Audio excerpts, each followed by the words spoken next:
आपके लिए पहला क्वेश्चन ये है कि आप मुझे बताइए कि आपने इस बाइक को चूज़ क्यों किया। एक्चुअली ऑनेस्टली बताइए, क्योंकि मुझे पता है हम लोग दोनों टेस्ट राइड लेने गए थे दोनों बाइक को, और हम दोनों ने एक ही साथ बाइक खरीदा है। तो मैंने उसके टेस्ट बारे में राइड किया बताएंगे? था। ये ट्राइम का तब आया था 400, ट्राइम 400 और हार्ले 440 शायद, हाँ वो टेस्ट राइड किया। लेकिन मेरे को इतना जो एक बाइक में जो थंब रहता है वो नहीं मिला था। मतलब पॉज भी है, कॉन्स भी है, मतलब फिर भी इसका थोड़ा, मैं बोल रहा हूँ, ग्राउंड क्लियरेंस बहुत कम है। कहीं कहीं पे बिकॉज ऑफ हीट ऐसा डिस्कलरेशन देखने को मिलता है इस साइलेंसर पे। आपका दूसरा साइड का साइलेंसर भी आप देख सकते हैं, इस तरह यहाँ पे थोड़ा सा डिस्कलरेशन है। गाइस, तो आज हम अपने चैनल पे आपको वेलकम करते हैं।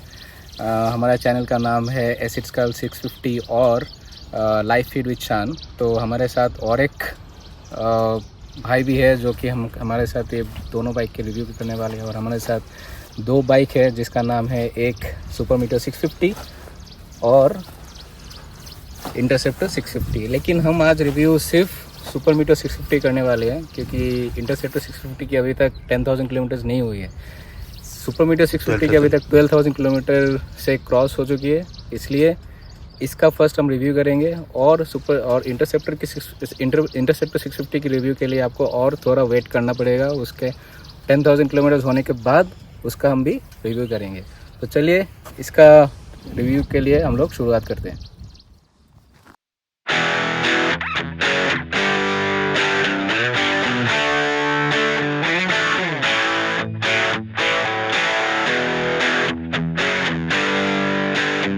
चलिए हम वेलकम करते हैं हमारे साथ चिन्मय भाई का, जो कि एसिड स्कल 650 का चैनल चला रहे हैं यूट्यूब पे।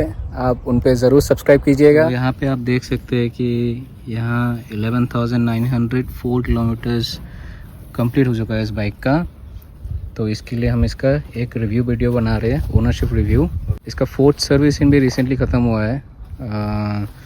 तो चलिए वेलकम करते हैं हमारे साथ चिन्मय भाई। हाय, तो चिन्मय भाई, बोलिए। आपके लिए पहला क्वेश्चन ये है कि आप मुझे बताइए कि आपने इस बाइक को चूज़ क्यों किया।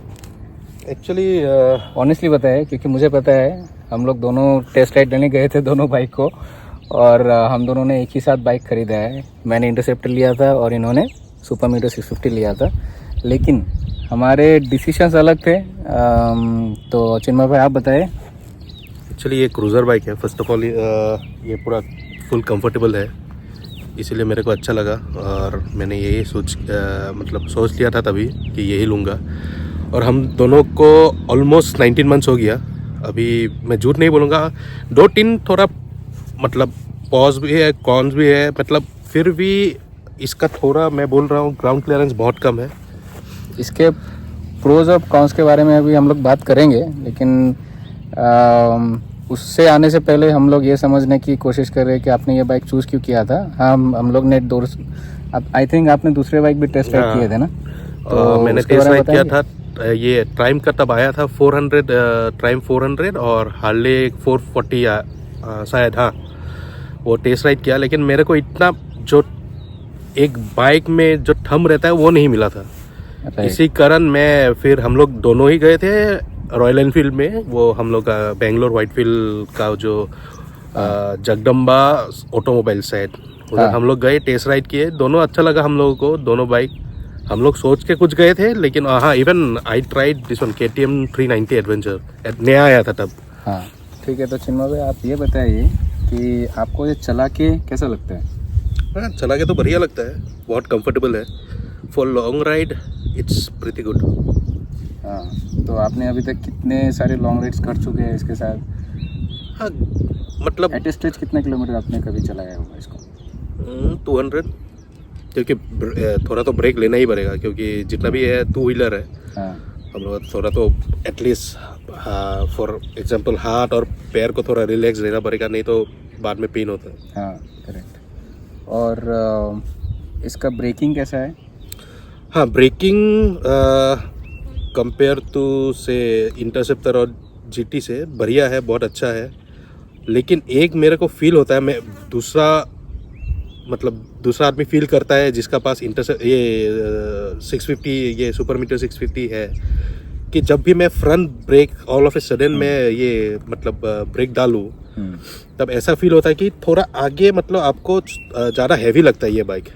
ओके, दूसरा का आई थिंक कोई भी क्रूजर बाइक के साथ ऐसे हाँ वो हो सकता है कि एनलॉन्गेटेड रहता है ना, वो तो है। हाँ वो तो करेक्ट है क्योंकि हाँ ये इवन जो हम लोग एवेंजर है उसमें भी हम लोग ने फील किया था। हाँ और एक चीज़ बात करना चाहते हैं इसके साइलेंसर्स के बारे में, जो कि आई थिंक क्रोम इंसर्ट्स में आते हैं ना। इसका साइलेंसर आप देख सकते हैं, इसका साइलेंसर आप देख सकते हैं कि क्रोम में आ रहा है और कहीं कहीं पे बिकॉज ऑफ हीट ऐसा डिस्कलरेशन देखने को मिलता है इस साइलेंसर पे। आपका दूसरा साइड का साइलेंसर भी आप देख सकते हैं, इस तरह यहाँ पे थोड़ा सा डिस्कलरेशन है। तो इसके बारे में आप क्या कहना चाहते हैं? इसके बारे में तो मैं क्या कहूँगा अभी, और ये तो actually not only in this particular bike, even मैंने जीटी में भी देखा है ऐसा मतलब ये हीट के लिए होता है। इवन कोई एरिया में तो रस्ट भी हुआ है। इवन मैं ये जो आपका एक बार मैं क्लीन किया था ये वाला खोल के, जो आपका ये हीट प्रोटेक्टर रहता है, इवन उधर पे मैं रस्ट देखा, बहुत जल्दी रस्ट आया मेरे को। ये क्वालिटी थोड़ा मतलब एनफील्ड को थोड़ा देखना चाहिए, रॉयल एनफील्ड को। ये सब क्वालिटी का इशू है थोड़ा बहुत, बाकी तो ऐसा कोई प्रॉब्लम नहीं है क्योंकि ये आपका अभी ये वाला देख सकते हैं, ये सब मतलब आपको क्या मेटल बोलते हैं मैं भूल गया, इसमें इमीडिएटली रस्ट नहीं आता इसमें। ये सब बढ़िया है वो उस हिसाब से। इवन ये कास्ट आयरन है ना? कास्ट आयरन है, हाँ सॉरी ये कास्ट आयरन है, और इसमें आप चेसिस भी देख सकते हैं, रस्ट नहीं है। और इसका सर्विसिंग के बारे में क्या बोलना चाहते हैं? हाँ मैंने अभी मेरे पास पूरा फुल डिटेल्स है, आपको मैं दिखा रहा हूँ। ये देखिए, फर्स्ट सर्विसिंग मैंने किया था 22 दिसंबर 2023 और हम लोगों ने बाइक लिया था 10 दिसंबर 2023 और उसका मेरे को आया था 2789.4, ठीक है। सेकेंड सर्विसिंग हम लोग किए थे आफ्टर 6 मंथ्स 8 जून 2024, जो आया था 6707। उसका एक कारण है, उस टाइम में मेरा ब्रेक पैड दोनों खत्म हो गया था, वो मैंने चेंज करवा देख पा रहे हैं कि नहीं, लेकिन आई थिंक सर्विसिंग कॉस्ट बहुत ही रीजनेबल है। हाँ बहुत रीजनेबल है। पार्ट्स बहुत कॉस्टली है। हाँ पार्ट्स कॉस्टली है क्योंकि मैंने जब उसका बाद थर्ड सर्विसिंग किया था 4 दिसंबर 2024, उसका आया था 6026। हाँ आई चेंज पॉकेट आपने चेंज किया था उस टाइम को। फिर भी देखा जाए तो रीजनेबल ही है।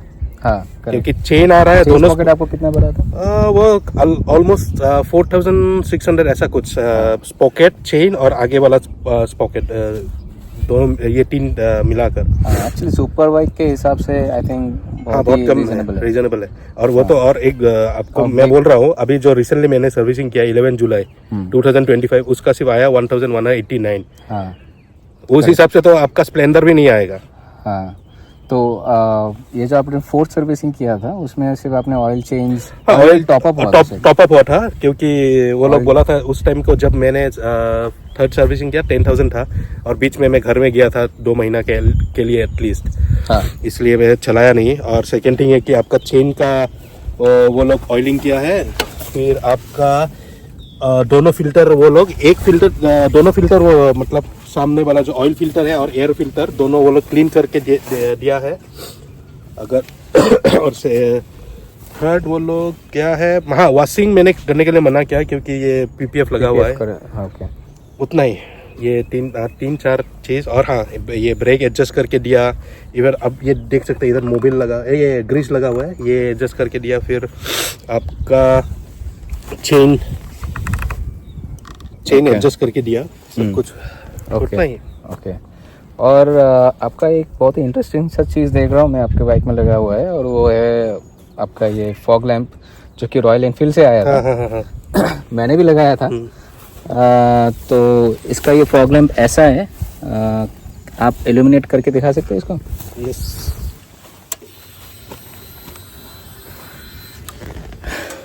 इसका थ्रो बहुत ही अच्छा है। आई थिंक इसका हेडलाइट का थ्रो इतना अच्छा नहीं है यार, वो इसी कारण करता है, इसलिए इसी कारण हम लोगों ने ये लगाया था। और सेकेंड थिंग है कि ये लीगल है। हाँ। आप आफ्टर मार्केट अगर कुछ दूसरा वाला लगाएंगे तो उसका लाइट का थ्रो ज़्यादा रहता है, वो ल्यूम बोलते हैं उसको, वो ज़्यादा रहने से वो इलीगल रहता है। ये लीगल है। आप इवन मैं शान का बाइक में दिखा देता हूँ। इधर पे आप देखिए रॉयल एनफील्ड का बैजिंग है, और हम लोग ने रॉयल एनफील्ड से ही खरीदा था। ऑलमोस्ट 4800 ऐसा कुछ था। करेक्ट। और हाँ, और एक इसका एक प्रॉब्लम मैं बोल रहा हूँ, इसका जो हॉर्न दिया है ना एकदम घटिया है। ओके। स्प्लेंडर का हॉर्न जैसे लगता है, जैसे आपका हॉर्न बजाने से मतलब I think you got to double horn right, I got single horn. ठीक ठीक ठीक, आप बजा के सुना सकते हो इसका हॉर्न? ऑब्वियसली। तो इसका हॉर्न भी हम लोग कंपेयर करते हैं। ओके, और आप इधर इंटरसेप्टर का हॉर्न का साउंड सुन सकते हैं, ऐसा है।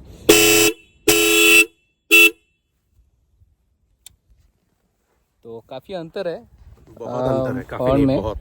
और ऐसा लगता है कि जब इंटरसेप्टर को कोई भी इन द हाईवेज हम लोग किसी भी जो नाम सजेस्ट करता है इसका इंटरसेप्ट ना, तो हम कोई भी कार को इंटरसेप्ट कर दे तो ऑब्वियसली कार एक बार अपने वैनिटी मिरर से या अपने ORVM से ज़रूर देखता है कि कौन आ रहा है। और कार ऐसा लगता है हम लोग जब भी ट्रिप में निकलते हैं, ये शान जब भी पीछे से हॉर्न डालता है मेरे को लगता है कि गाड़ी आ गया कोई 4 व्हीलर। बाद में देखता नहीं ये शान का ही बाइक। हाँ ठीक है, तो अभी बात करते हैं इसके प्रॉब्लम्स के बारे में, जो कि हम लोग ने बोला था कि हम लोग बात करेंगे इसके बारे में बाद में। तो पता है हम लोग को बेनिफिट्स बहुत सारे है इस बाइक के लेने का, in terms of cost, in terms of the CC that Royal Enfield is providing, in terms of power, torque, BHP, वो सब नंबर्स आपको पता ही होगा। इसके बारे में हम लोग डिस्कस ज़्यादा नहीं करेंगे। लेकिन इसका बाद अभी चलते हैं इसका प्रॉब्लम्स के बारे में डिस्कस करने के लिए। तो आप बताइए इसका प्रॉब्लम्स। फर्स्ट ऑफ ऑल, क्या आपको लगता है कि इसका राइड क्वालिटी ठीक है? राइड क्वालिटी हाँ ठीक है, लेकिन थोड़ा स्टिफ सस्पेंशन है क्योंकि बैक साइड का, क्योंकि क्रूजर बाइक में वो रहता है। हाँ। सेकेंड आपको मैं बोल रहा हूँ कि देखिए दुनिया में जितना भी बाइक है, जितना भी हो, जितना महंगा हो, सुपर बाइक हो, जो भी हो, लीटर इंजन का भी मैं बोल रहा हूँ, सब में आपको कुछ ना मतलब प्रॉब्लम रहता है। इसका बहुत बड़ा प्रॉब्लम है, इसका ग्राउंड क्लियरेंस बहुत ही कम है, बहुत। और अगर आप पिलियन राइडर के साथ किधर भी जा रहे हैं ना, थोड़ा अगर मतलब बड़ा वाला हम्प रहेगा तो उधर तो टच होना ही है। हाँ, होगा ही। वो बात सही है। फर्स्ट ये तो हो गया। सेकंड हो गया आपका जो आपने बोल दिया, थोड़ा स्टीफ सस्पेंशन है। पिलियन राइडर के साथ आप इतना लॉन्ग राइड नहीं कर सकते हैं, और ऐसे भी लॉन्ग राइड के लिए पिलियन राइडर रहना भी नहीं चाहिए मेरे हिसाब से, थोड़ा सेफ्टी मेजर्स के लिए। हाँ।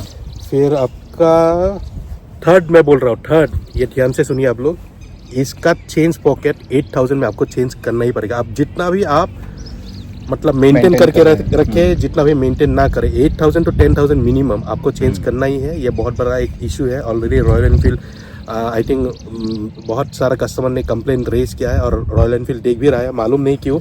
मेरे को लगता है कि जो सामने वाला जो पॉकेट रहता है ना, छोटा वाला, उसका टीथ बहुत जल्दी मतलब खींच जाता है। इसी कारण मतलब वो मेरे हिसाब से मतलब पॉकेट का थोड़ा इशू है।